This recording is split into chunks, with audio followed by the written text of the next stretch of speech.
आज का हमारा विषय है voice, active and passive voice. और ये एक्टिव एंड पैसिव वॉइस का आज हमारा तीसरा पार्ट होने वाला है।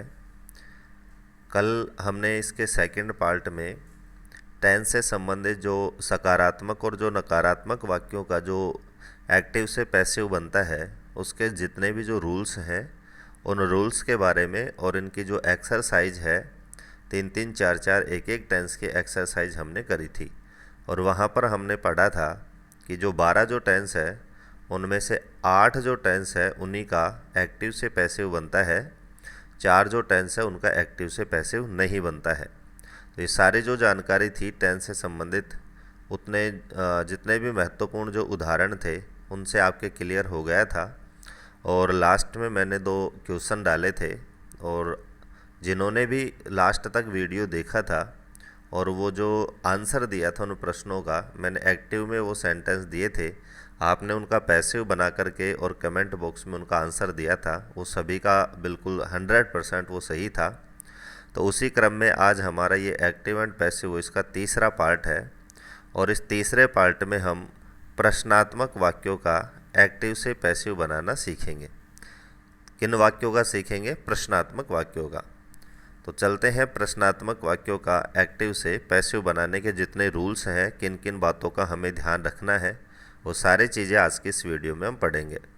तो आज हमारा ये दूसरा जो प्रकार है पैसिव ऑफ इंटरोगेटिव सेंटेंसेज, यानी प्रश्नात्मक वाक्यों का पैसिव बनाना। तो सबसे पहले हम देखते हैं कि इंटरोगेटिव सेंटेंसेज 2 प्रकार के होते हैं। और ये जो चीज़ है हमने टेंसों में भी पढ़ी थी कि जो प्रश्नात्मक वाक्य हैं वो 2 तरह से बनते हैं। पहला जो प्रकार है वो है यस नो टाइप, यानी यस नो टाइप जिसका आंसर होता है। और ऐसे प्रश्नों की इंग्लिश में शुरुआत होती है स्टार्टिंग विद एच यानी हेल्पिंग वर्ब से। यानी ऐसा कोई प्रश्न हो जिसका आंसर हमारा यस या नो में हो, तो ऐसे प्रश्नों का जब इंग्लिश में ट्रांसलेट करते हैं या इंग्लिश में सेंटेंस बनाते हैं तो उसकी शुरुआत हम हेल्पिंग वर्ब से करते हैं। ये चीज़ बिल्कुल आपके लिए नई नहीं है, क्योंकि टेंस में इसको मैंने अच्छी तरह विद एग्जाम्पल और जितने भी रूल्स हैं उसके साथ मैंने आपको इसको समझाया था। दूसरा जो प्रकार है प्रश्नात्मक वाक्यों का वो है WH क्वेश्चन से, यानी ऐसे प्रश्न जिनकी शुरुआत WH वर्ड से होती है। यानी जो भी WH हमें चाहिए, वाट, वेयर, वाई, वैन, यानी किसी से भी जो प्रश्न की शुरुआत होती है उसको हम कहते हैं WH क्वेश्चंस। तो इस तरह से जो 2 प्रश्नात्मक वाक्यों के प्रकार हैं, यस नो टाइप जिनकी शुरुआत हम हेल्पिंग वर्ब से करते हैं, और एक होते हैं जो WH वर्ड से शुरू होते हैं। तो आज के इस वीडियो में हम जो पहला जो प्रकार है यस नो टाइप यानी ऐसे प्रश्नों पर चर्चा करेंगे जिनकी शुरुआत हेल्पिंग वर्ब से होती है। इसका जो नेक्स्ट पार्ट होगा उस नेक्स्ट पार्ट में हम WH जो क्वेश्चंस है उनका पैसिव वॉइस किस तरह से बनता है उसको हम अगले पार्ट में लेकर आएंगे, क्योंकि WH क्वेश्चंस में 2-4 अलग रूल्स भी अलग हैं। और इन्हीं के साथ साथ मैंने जो मॉडल्स हैं उनका जो पैसिव वॉइस बनता है उसको भी मैंने शामिल किया है। तो WH क्वेश्चंस और मॉडल्स का हमारा जो अगला पार्ट होगा वो चौथे पार्ट में हम इनको पढ़ेंगे। तो आज का जो तीसरा पार्ट हमारा एक्टिव पैसिव का, उसमें हम यस नो टाइप वाले जो क्वेश्चंस हैं जिनकी शुरुआत हेल्पिंग वर्ब से होती है उन्हीं पर चर्चा करेंगे कि किस तरह से हेल्पिंग वर्ब वाले एक्टिव सेंटेंसेस का पैसिव वॉइस बनता है। तो सबसे पहले देखते हैं कि हेल्पिंग वर्ब वाले वाक्यों का पैसिव वॉइस भी हेल्पिंग वर्ब से ही शुरू होगा। यानी हमारा यदि एक्टिव का जो सेंटेंस है उसकी शुरुआत यदि हेल्पिंग वर्ब से हो रही है, जैसा हमने देखा था कि यदि हमारे प्रश्न की शुरुआत HV से हो रही है तो उसका जब पैसिव वॉइस बनाएंगे तो पैसिव वॉइस बनाते समय भी हमें उसकी जो शुरुआत है वो हेल्पिंग वर्ब से ही करनी होगी। HV और MV संबंधी परिवर्तन पूर्व की तरह ही रहता है। इसका मतलब है कि यदि हमारा जो वाक्य है यानी वो प्रेजेंट इंडेफिनेट का है, तो जब उसका हम पैसिव वॉइस बनाएंगे तो हमारी जो हेल्पिंग वर्ब होगी वो हम प्रेजेंट कॉन्टिन्यूस टेंस की लगाएंगे और साथ में वर्ब की थर्ड फॉर्म का प्रयोग करेंगे। तो इसीलिए मैंने लिखा है कि पूर्व की तरह, यानी जो हमने जो जनरल सेंटेंसेज जो पढ़े थे कल वाले पार्ट में टेंस से संबंधित अफर्मेटिव और नेगेटिव सेंटेंस में, वही रूल्स यहाँ पर फॉलो होगा। दूसरी तरह से यदि समझे, यदि हमारा जो एक्टिव वॉइस है उसकी शुरुआत यदि इज़ आर एम और बाद में सब्जेक्ट के बाद में यदि वर्ब की फर्स्ट फॉर्म आईएनजी आ रही है, तो हम जब उसका पैसिव वॉइस बनाएंगे तो हम उसकी शुरुआत इज़ आर एम से करेंगे और साथ में सब्जेक्ट के बाद में हम बीइंग लगा करके वर्ब की थर्ड फॉर्म का प्रयोग करते हैं। तो जो एच वी और एम वी का जो रूल्स है वो सेम होगा, यानी जो भी हमें टेंस परिवर्तन करना है वो पूर्व की भांति करना है। प्रेजेंट इंडेफिनेट को प्रेजेंट कॉन्टिन्यूस में बदलना है, प्रेजेंट कॉन्टिन्यूस को प्रेजेंट कॉन्टिन्यूस की एच वी लगा करके बीइंग का प्रयोग करके वर्ब की थर्ड फॉर्म का प्रयोग करना है। प्रेजेंट परफेक्ट यदि आ रहा है हैज हैव है तो हैज हैव का यूज करके हमें बीन लगा करके वर्ब की थर्ड फॉर्म का प्रयोग करना है। इसी तरह से यदि डिड, क्योंकि प्रश्नात्मक वाक्य होगा यदि पास्ट इंडेफिनेट का, तो वहाँ पर आपको डिड प्लस वर्ब की फर्स्ट फॉर्म मिलेगी, तो उसको हमें वाज वर्ब प्लस वर्ब की थर्ड फॉर्म में चेंज करना है। ये सारी चीज़ें हम जो लास्ट हमारा जो सेकंड पार्ट था जिसमें हमने सकारात्मक वाक्यों में पढ़े थे, वो ऐसे कैसे हमें फॉलो करना है। दूसरा इसका जो पॉइंट है वो है कि प्रश्नात्मक वाक्य का पैसिव वॉइस भी प्रश्नात्मक ही बनता है। दूसरी बात है कि हमें जैसे ये चीज़ इसलिए लिखना पड़ा है क्योंकि एक टॉपिक हमारे कोर्स में और है और लगभग जहाँ भी हम इंग्लिश के ग्रामर पढ़ते हैं तो दोनों टॉपिक हमें पढ़ने को मिलते हैं। पैसिव वॉइस भी हमें पढ़ने को मिलता है और डायरेक्ट इनडायरेक्ट भी हमें पढ़ने को मिलता है। तो डायरेक्ट इनडायरेक्ट में क्या होता है, जब प्रश्नात्मक वाक्यों का हम डायरेक्ट से इनडायरेक्ट बनाते हैं तो प्रश्नात्मक वाक्यों को सकारात्मक वाक्य में बदल देते हैं। इसीलिए हम कई बार पैसिव वॉइस में कंफ्यूज हो जाते हैं और पैसिव वॉइस के वाक्यों को भी हम प्रश्नात्मक है तो उसको सकारात्मक वाक्य में बदल देते हैं। लेकिन यहाँ पर ऐसा नहीं है, इस चीज़ को आपको ध्यान रखना है कि यदि हमारा एक्टिव का जो सेंटेंस है वो प्रश्नात्मक है यानी लास्ट में साइन ऑफ इंटेरोगेशन है, तो जब उसका हम पैसिव वॉइस बनाएंगे तो उसको भी हमें प्रश्नात्मक ही रखना है। केवल हमें एच वी और एम वी को बदलना है। यदि प्रश्न की शुरुआत डब्ल्यू एच वर्ड से हो रही है तो पैसिव वॉइस भी उसी डब्ल्यू एच वर्ड से स्टार्ट होगा। यानी जैसा हमने पढ़ा था कि हमारे जो प्रश्नात्मक वाक्य हैं वो दो तरह से बनते हैं, एक तो हेल्पिंग वर्ब से, एक डब्ल्यू एच वर्ड से। तो हेल्पिंग वर्ब वाली बात हमने पहले आपको बता दी है और डब्ल्यू एच वर्ड से है तो हम जब उसका पैसिव वॉइस बनाएंगे तो उसी डब्ल्यू एच वर्ड से हम पैसिव वॉइस की शुरुआत करेंगे। लेकिन यहाँ पर दो अपवाद हैं डब्ल्यू एच वर्ड में, जहाँ पर हम सेम डब्ल्यू एच वर्ड से पैसिव वॉइस की शुरुआत नहीं करते हैं। तो दो वो शब्द कौन कौन से हैं। पहला शब्द है हु। यदि हमारे एक्टिव वॉइस की शुरुआत हु शब्द से हो रही है तो उसका जब पैसिव वॉइस बनाएंगे तो हम उसकी जो शुरुआत वो बाई होम से करते हैं। और यदि हमारा एक्टिव का जो सेंटेंस है उसकी शुरुआत हुम से हो रही है तो पैसिव वॉइस बनाते समय हम उसकी शुरुआत हु से करते हैं। तो हु आ रहा है तो उसकी शुरुआत हम बाई हुम से करेंगे और हुम आ रहा है तो उसकी शुरुआत हम हु से करते हैं। तो इसीलिए मैंने इसका एक अलग पार्ट लिया है, इसमें शामिल नहीं किया है, क्योंकि यहाँ पर दो पॉइंट हो जाते हैं। एक तो डब्ल्यू एच वर्ड को डब्ल्यू एच वर्ड उसी से बनाना और दूसरा है हु और हुम के एक्सरसाइज आपको वहाँ पर बताना। और उसी के साथ मैंने मॉडल को भी इसका जो चौथा पार्ट उसमें शामिल किया है। और बाकी को जो रूल्स हैं वो सेम रहेंगे, rest of the rules same, ये आपको ध्यान रखना। इसका मतलब है वो ही चीज़ हमें करनी है जो हमने सकारात्मक और नकारात्मक वाक्यों में किया था, यानी सब्जेक्ट के स्थान पर हमें ऑब्जेक्ट को रखना है और ऑब्जेक्ट की जगह हमें बाई लगा करके सब्जेक्ट को रखना है। यदि केस परिवर्तन की ज़रूरत है तो हमें उसे ऑब्जेक्टिव केस में बदलकर लिख देते हैं। तो सेम चीज़ें हमें याद रखनी है। जो चीज़ें थोड़ी सी अलग थी वो मैंने आज के इस चैप्टर में स्टार्ट में आपको बता दी है कि हमें क्या क्या करना है। तो कल जिस तरह से हमने टेंस वाइज हमने एक्सरसाइज करी थी सकारात्मक और नकारात्मक वाक्यों की, उसी तरह से आज हम इन प्रश्नात्मक और विशेष रूप से जो हेल्पिंग वर्ब से शुरू हो रहे हैं तो टेंस वाइज हम प्रश्नात्मक वाक्यों की यहाँ पर आपके लिए एक्सरसाइज लेकर आए हैं, जिससे आपके पूरी एक्सरसाइज देख के जो प्रश्नात्मक वाक्य हैं विद हेल्पिंग वर्ब्स वो आपके यहीं पर क्लियर हो जाए। जैसा आपने कल कमेंट बॉक्स में जवाब दिया था, बहुत शानदार आपने जवाब दिया था।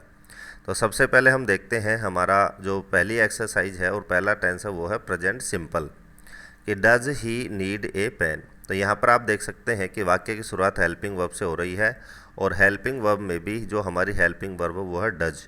उसके बाद होता है सब्जेक्ट, क्योंकि स्ट्रक्चर भी हमने टेंसों में पढ़ा था कि प्रश्नात्मक वाक्यों का जो स्ट्रक्चर होता है इस तरह से होता है, helping verb, subject, M V और ऑब्जेक्ट।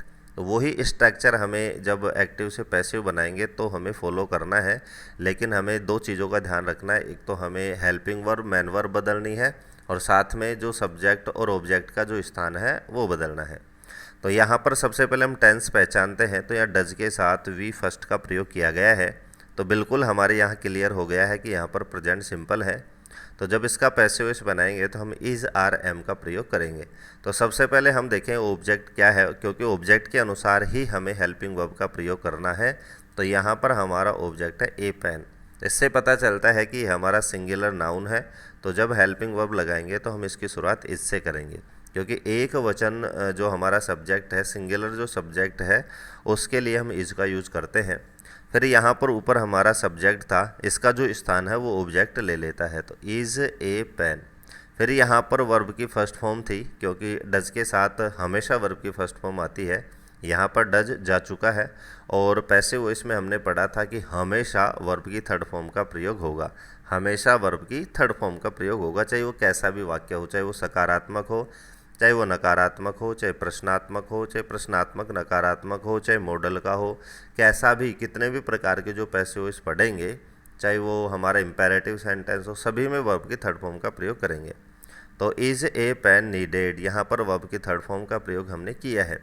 और उसके बाद में बाई लगाकर जो हमारा सब्जेक्ट था ही, उसको ऑब्जेक्ट के स्थान पर यानी लास्ट में रख देते हैं और इसका जो केस है वो भी हम चेंज कर देते हैं। सब्जेक्टिव केस से इसको हम ऑब्जेक्टिव केस में बदल कर लिख देते हैं। और प्रश्नात्मक वाक्य था तो लास्ट में हम साइन ऑफ इंटरोगेशन लगा देते हैं। तो पहली एक्सरसाइज से आपके जो सारे रूल्स हैं वो मैंने एक एक करके यहाँ पर समझा दिया है।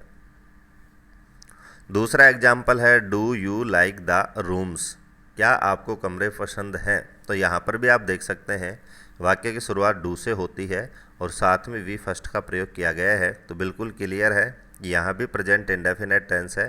तो इसमें भी जब हम पैसिव वॉइस बनाएंगे तो इज़ आर एम का प्रयोग करेंगे, लेकिन इज़ आर एम का प्रयोग ऑब्जेक्ट के अनुसार होगा। तो सबसे पहले हम ऑब्जेक्ट को देखते हैं, द रूम्स।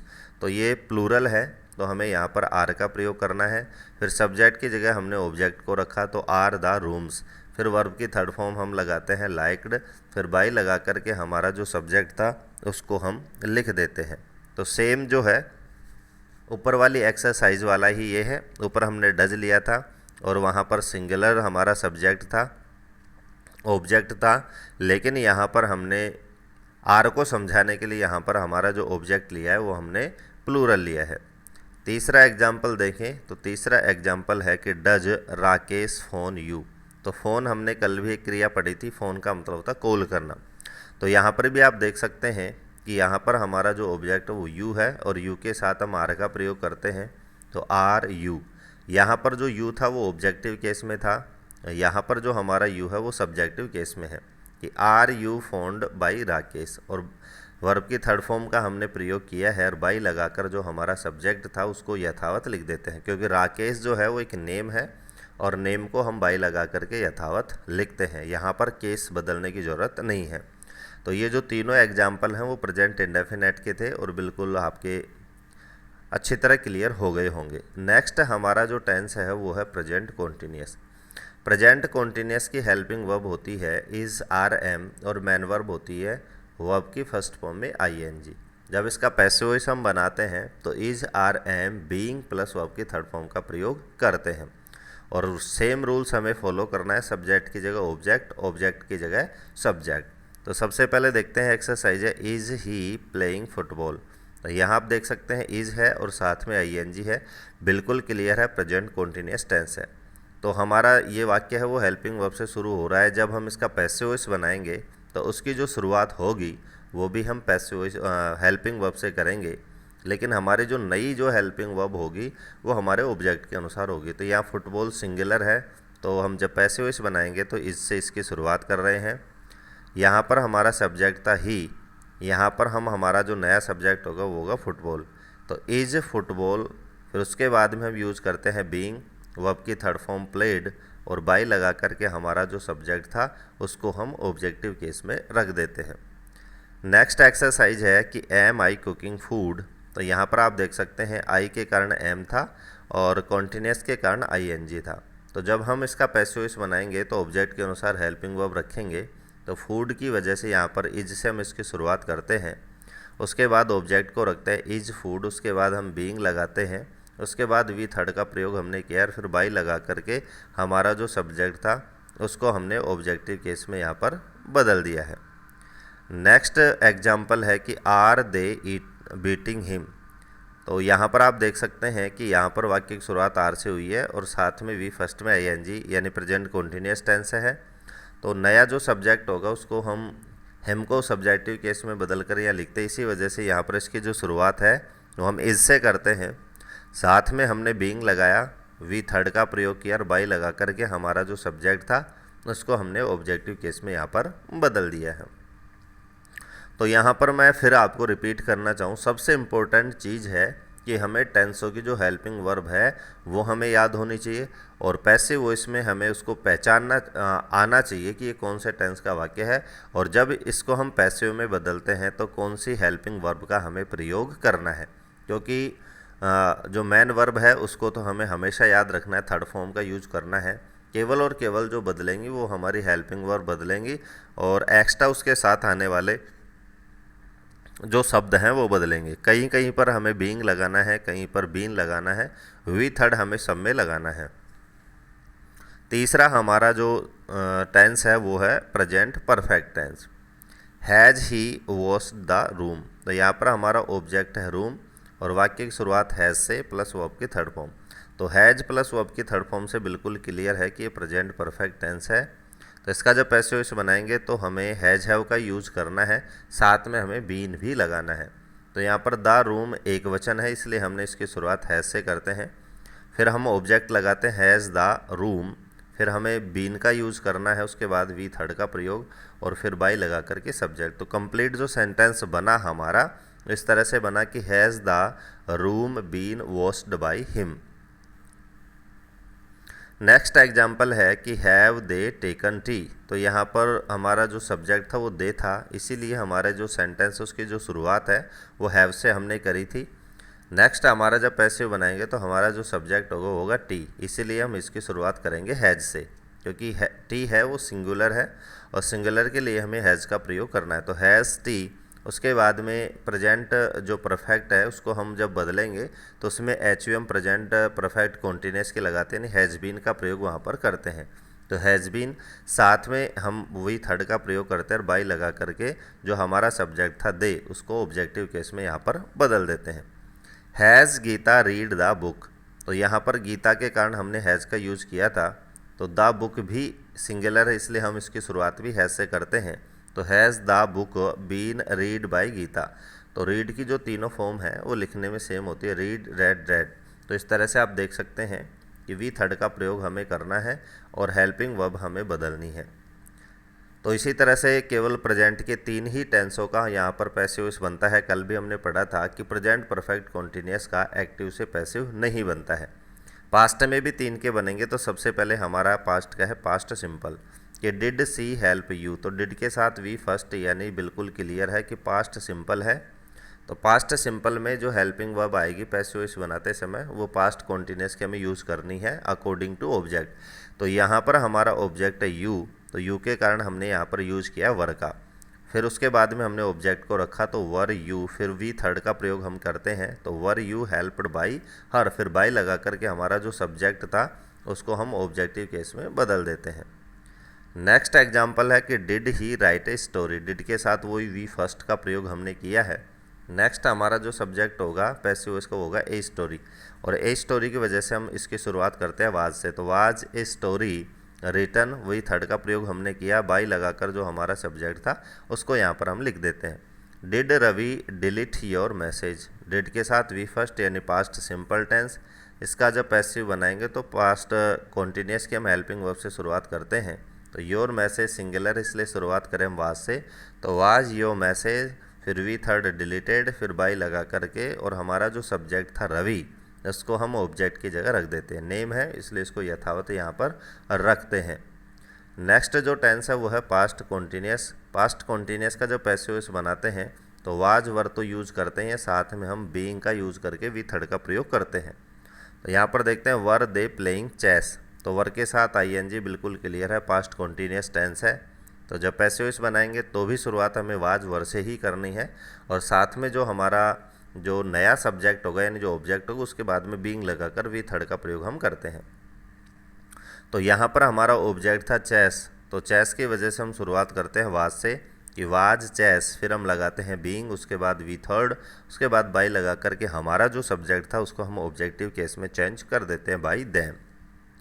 नेक्स्ट एक्सरसाइज है, नेक्स्ट एग्जाम्पल है कि वाज ही सर्विंग फूड, तो वाज के साथ आईएनजी यानी पास्ट कॉन्टिन्यूस, तो हमारा ऑब्जेक्ट है फूड, तो फूड की वजह से हम यहाँ शुरुआत करते हैं वाज से, तो वाज फूड, फिर कॉन्टिन्यूस होने के कारण हम लगाते हैं बीइंग, और पैसिव वॉइस में हमेशा वी थर्ड यानी सर्व्ड, और फिर बाई लगा करके हमारा जो सब्जेक्ट था उसको हमने ऑब्जेक्टिव केस में यहाँ पर लिख दिया है। वाज सी कॉलिंग यू, तो यहाँ पर हमारा ऑब्जेक्ट है यू, इसको जब सब्जेक्ट बनाएंगे तो उसकी वजह से हम इसकी शुरुआत करेंगे वर से, तो were you being called by her, तो ये हमारा प्रेजेंट पास्ट कॉन्टिन्यूस। पास्ट का जो नेक्स्ट जो है वो है पास्ट परफेक्ट, तो पास्ट परफेक्ट की हेल्पिंग वर्ब एक ही होती है, कल भी हमने पढ़ी थी हैड। जब इसका पैसिव वॉइस बनाएंगे तो हमें हैड बीन का प्रयोग करना है सभी के साथ, क्योंकि एक ही है तो हमें सभी के साथ हैड बीन लगानी है और वी थर्ड का प्रयोग हमें करना है। और पास्ट परफेक्ट में ऑलरेडी हमें वी थर्ड मिलेगी तो उसको भी हमें कॉपी करना है, तो हमारी तरफ से केवल एक शब्द यहाँ पर हमें लाना होता है बीन।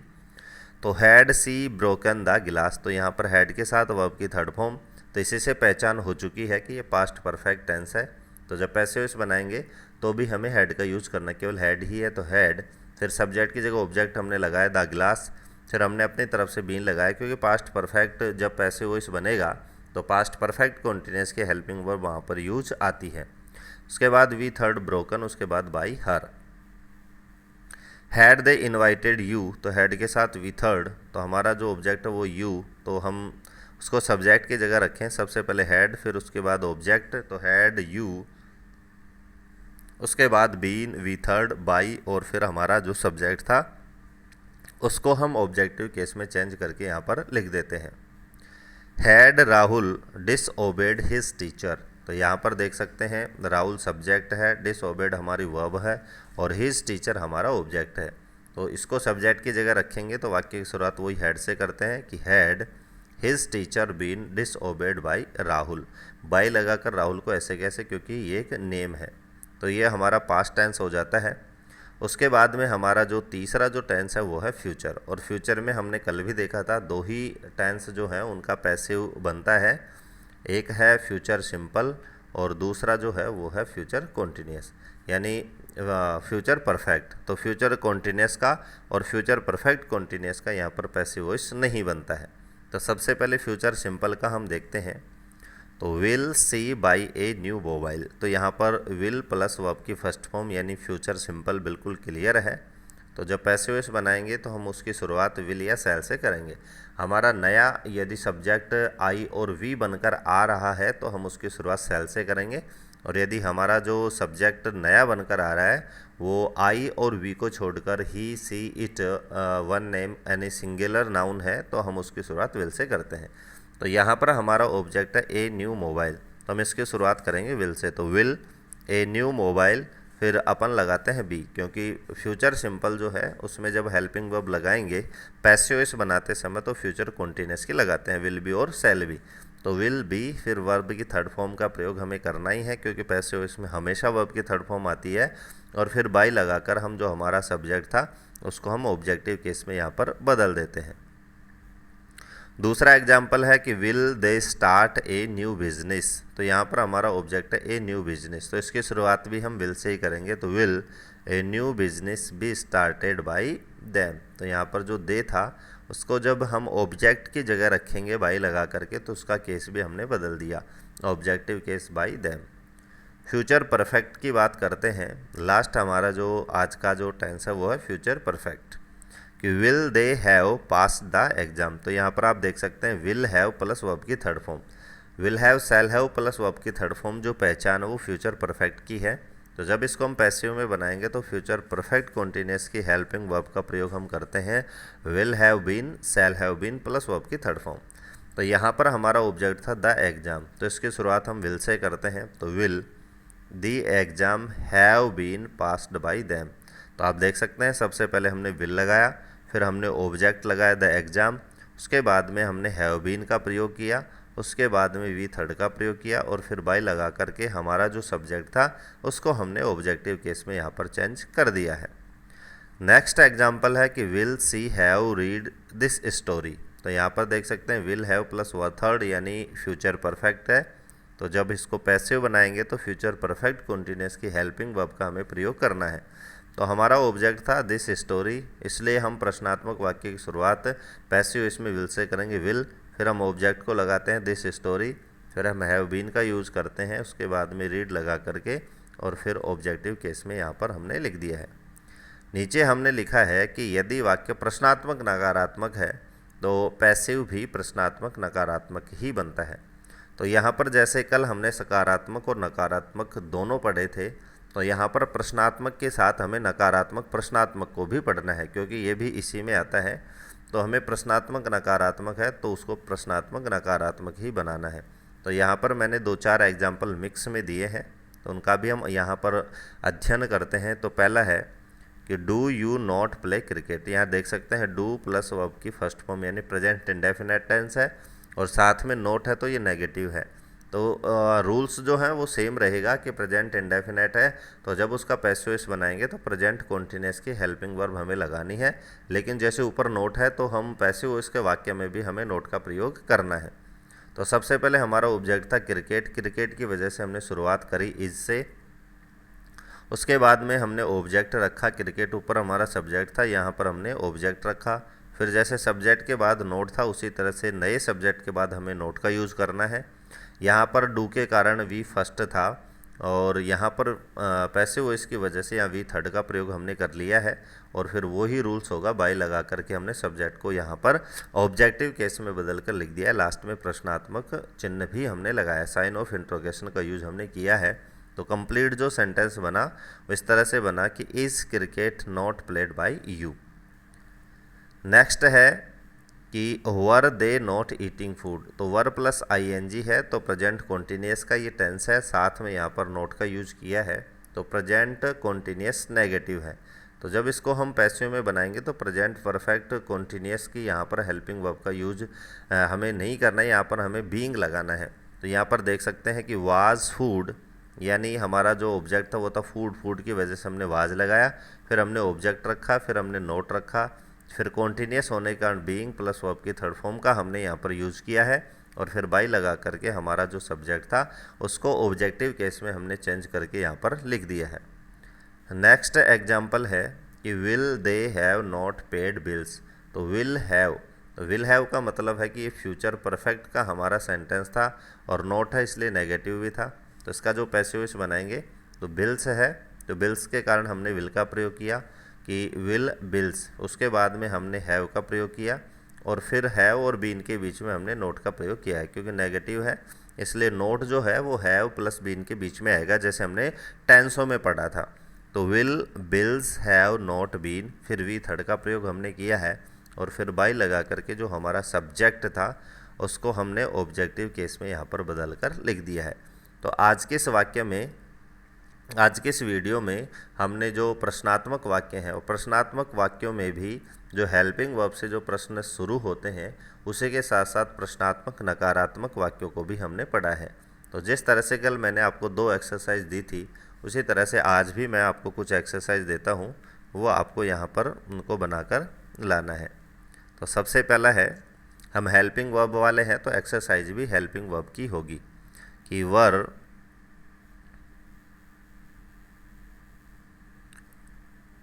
यू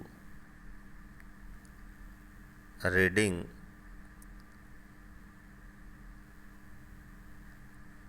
ए स्टोरी, प्रश्नात्मक चिन्ह। तो यहाँ पर पहला जो आपका एक्सरसाइज है जो आपको कमेंट बॉक्स में इसको बनाकर बताना है कि were you reading a story. Next जो एग्जाम्पल है जो आपको बताना है वो ये है,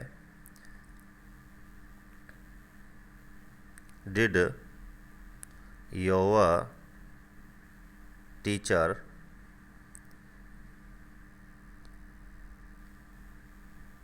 टीच यू